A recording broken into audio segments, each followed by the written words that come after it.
C'est donc sous ces tentes plantées ici, à Karen, un des quartiers VIP de Nairobi, capitale de la République du Kenya, que se sont donc réunis, que se tient, ce que je veux dire, ces premiers conclaves ou ces grands conclaves de l'opposition politique en République démocratique du Congo. Les opposants venus de partout à travers le monde, que ce soit en Europe, les États-Unis, le Canada, etc., ou même certains qui sont réfugiés ici dans des pays africains, ont donc répondu présent à cet appel de l'opposition politique en République démocratique du Congo.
Tous, ils sont unanimes et conviennent qu'il faut absolument mettre en place une dynamique collective d'unité pour aller à la lutte de cette dictature et de cette tyrannie qui s'est installée à la tête de la République démocratique du Congo, incarnée par M. Félix Antoine Tshisekedi Tshilombo.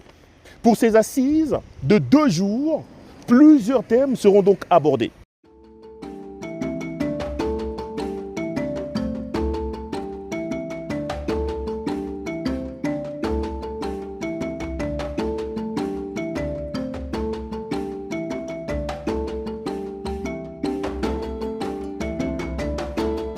Le programme prévoit donc que la rencontre puisse avoir lieu pour 2 jours. On commence aujourd'hui le 14 octobre pour terminer demain le 15 octobre. Dans l'ordre du jour de cette rencontre de 2 jours, il y a notamment l'analyse approfondie de la crise que traverse la République démocratique du Congo, la définition de la réponse collective apportée à ces jours, à cette crise, les voies des sorties innovantes et efficaces à la crise, mais aussi la déclaration finale. Donc, pendant ces 2 jours, les opposants vont donc faire une sorte de microscope, une sorte d'autopsie de la situation, de ce qu'ils appellent ici la crise profonde de la situation en RDC, et puis ils tenteront justement de définir la réponse collective qu'il faut apporter à cette crise qui sévit aujourd'hui dans notre pays. Enfin, au niveau de 3e point, ils vont aborder la question de voies des sorties. Une chose est d'analyser, une chose est de faire le scan en profondeur de la situation, mais une autre est également d'apporter des voies, des solutions pour sortir. Ce n'est pas venir assister, c'est venir participer à la grande rencontre de l'opposition que nous estimons qu'il est grand temps que l'opposition puisse se réunir pour avoir un leitmotiv commun. Et avec cette annonce, avec cette invitation, avec cette participation du président Joseph Kabila, président honoraire, il était tout à fait normal que nous soyons là pour parler du pays. On va tout d'abord parler de la situation chaotique du pays, de la situation sécuritaire du pays. Et tout cela, et par où ça peut nous amener. Et il est grand temps que l'opposition, nous puissions nous réunir pour que nous puissions forger les bases solides. Une rencontre sans Katumbi, sans Fayulu, sans Sessanga, sans ceci, sans cela. On parle déjà d'un échec. Vous n'avez pas réussi à avoir tous ces gros poids lourds-là de l'opposition. Est-ce qu'on peut parler aujourd'hui de l'unité de l'opposition sans les Katumbi, sans les Fayulu et tous ces mondes-là? Vous savez, pour quelqu'un comme moi qui a déjà bourlingué dans l'opposition, ça ne m'étonne pas. Quand nous avons fait les forces acquises au changement avec le président Etienne Tshisekedi, est-ce que certains partis politiques étaient là? Quand nous sommes arrivés à l'invitation du président Moïse Katumbi et du président Etienne Tshisekedi à Genval, est-ce que tout le monde était là? Le MLC était là, l'UNC était là, les gens Lucien Boussa, ils étaient là. Il y avait beaucoup de gens qui n'ont pas boycotté, mais qui n'ont pas voulu venir. Mais en ce qui concerne d'autres, peut-être qu'ils avaient déjà leur agenda calé. Mais pour certains aussi, ils ont des problèmes de passeport. Tel que Jean-Marc Kabound, on n'a pas renouvelé son passeport. Il y a d'autres qui devaient venir, mais malheureusement, ils ont des problèmes de passeport. Donc à partir de ce moment, non, l'essentiel est que la porte est ouverte. C'est qui parle de l'échec, c'est qui parle des morts-nés à cause de ces absences. Par rapport à quoi? Par rapport à ces absences-là, ils ont tort. Non. L'opposition a toujours été multiforme. Je l'ai déjà dit. Quand le président Fayulu est allé voir M. Chilombo, il était avec la Mouka, non? En vol de Yeli Sessang était là. Piste de Seth Kikouni était à Kin. Ensemble de Moïse Katumbi était à Kin. Est-ce qu'il les a associés? Il est parti seul. Donc à partir de cet instant-là, nous, ce n'est pas quelque chose de figé où la porte est fermée hermétiquement. La porte doit rester ouverte à toute personne. Comme me le disait à l'époque Etienne Tshisekedi à Moulumba, Vouemba, quand quelqu'un vient, il faut le laisser entrer.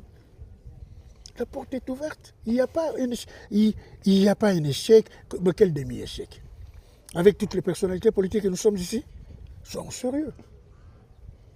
Après, vous allez condamner le Rwanda et les M23. Quand Jean-Claude Vouemba avait demandé qu'on puisse ériger un mur de 10 mètres et de faire des lacs de 7 mètres avec des caïmans, des crocodiles et tout, est-ce que quelqu'un me l'avait demandé? Vous n'êtes pas à la solde du Rwanda, parce que c'est comme ça qu'on vous présente aujourd'hui. Hein. Quand Jean-Claude Vouemba condamnait à Béni, à Butembo, à l'époque, quelqu'un l'avait demandé?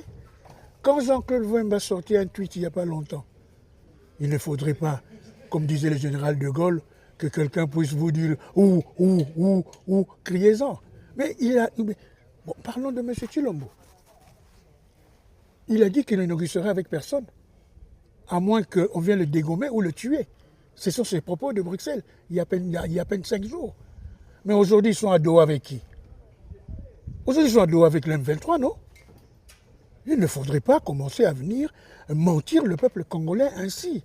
Nous tous, nous voulons la paix. Père, je vous ai toujours dit, je suis le dernier fils politique que le maréchal Mobutu formé. Je suis quelqu'un qui n'acceptera jamais la balkanisation du pays. Ça, il faudrait que les gens le sachent. Là où nous sommes, je ne vois personne qui souhaite la balkanisation du pays.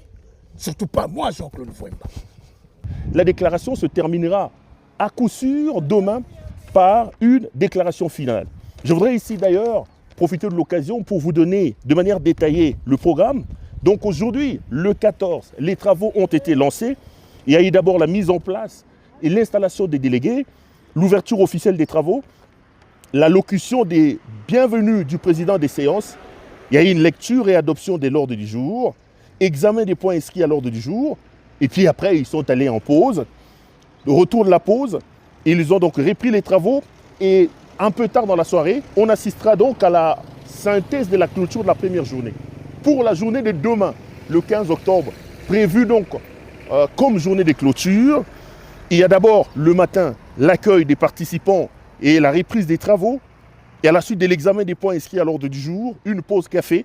Et en début d'après-midi, les participants à ces conclaves de l'opposition vont de nouveau se retrouver pour la reprise des travaux, l'adoption des résolutions du conclave, l'adoption du projet de déclaration finale, fin des travaux et lecture du communiqué final. Voilà un peu autour de ces points, c'est donc autour de ces points essentiels que s'articuleront les entretiens ou les travaux de ces conclaves de l'opposition. Nous, CPL Télévision, nous sommes donc ici en direct à Nairobi, au Kenya, pour vous faire vivre, nous sommes au cœur de l'actualité politique à notre pays, on vous fera donc vivre pas à pas cette rencontre de l'opposition. Tous sont d'accord, il y a une sorte d'unanimité qui se dégage ici, c'est la dangerosité, la toxicité de M. Tshisekedi. Ils conviennent tous qu'il faut absolument mettre en place des mécanismes pour sauver la République démocratique du Congo et le débarrasser de la tyrannie et de la dictature qui le dirige à l'heure actuelle.